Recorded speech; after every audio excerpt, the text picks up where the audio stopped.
In today's video, I'm going to be sharing a personal autism meltdown story that I haven't told anyone about that I had at work.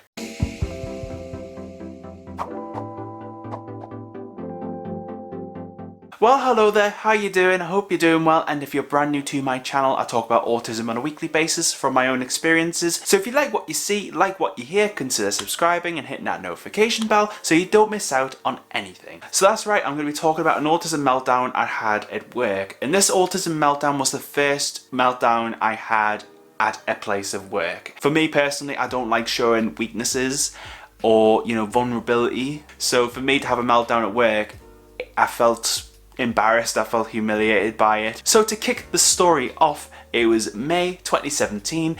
At that time, my place of work was actually in a local council. I was working in a department that I absolutely loved. I'm not going to disclose it here, but let's just say I was helping people every single day.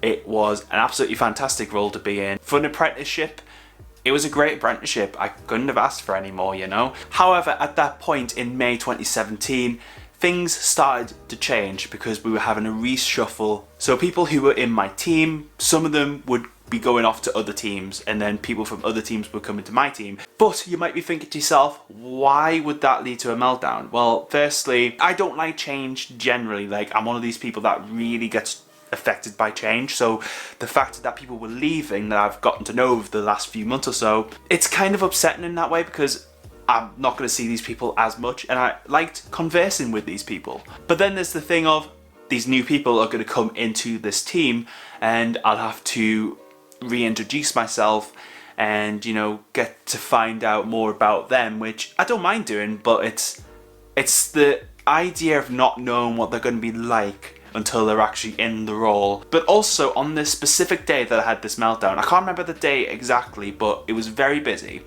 It was a manic day in the office, and I was on the phone quite a lot because that was part of my job, talking to members of the public. On top of the manicness of the role and just how busy it was that day, we were having a leave and do for 2 members of staff. But as well as the change in staffing as well, one of the things that my team was really good at and really loved to do was buffets, lunch buffets. Now, if you are following me on Instagram, you know I like posting a good picture of food. Like, I'm a foodie guy. But I hate cold food. I can't stand cold meat. I can't stand, just cold, just not hot food. It's a sensory thing. I just can't. I just find it really disgusting, and it just makes me feel ill. So basically, it was a manic day in the office. That was one trigger. There was a leave and do buffet, that was another trigger. 3 people were leaving and there was change, so in the back of my mind, that was a third one. And basically the culmination of all of this different stuff with my job, people were asking me a load of questions as well, which didn't help. It got to a point where I was at my desk, I was physically shaking, my hands were physically shaking on the desk. Someone came over to ask me a question. Basically, this person that asked me this very simple question, I said, I'm gonna have to leave, I can't do this. They could see that I was emotionally distressed, like I wasn't in the right place. Basically, me and this other person went round the corner of the office, we got off the floor. I was sobbing my eyes out. I was really agitated. I was just really upset. Literally, if you didn't know the situation, you would have been thinking, why are they getting upset for? There was nothing really there to be upset about. But if you knew all of the stuff that was going on in my head, you could understand why I was upset. I basically hit that precipice. I reached that point. I couldn't think. I was just all over the place. It was really confusing. I'm able to talk about it now because obviously this was years ago, but at the time I felt anger, I felt upset, I felt scared, I felt angry, scared, cry, just a blob. A blob of emotion. During a meltdown, there's no point talking to me because I'm not going to be able to make sense of anything.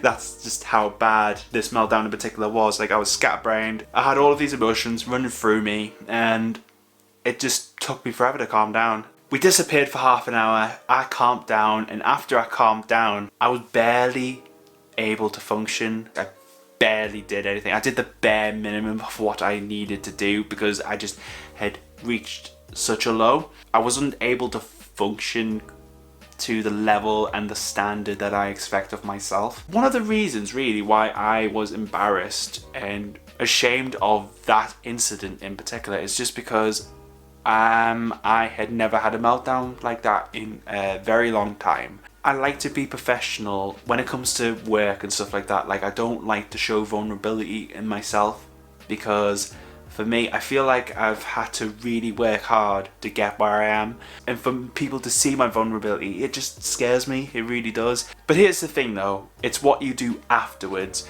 You know, the next day I said to myself, do you know what? Yesterday it was a complete write-off.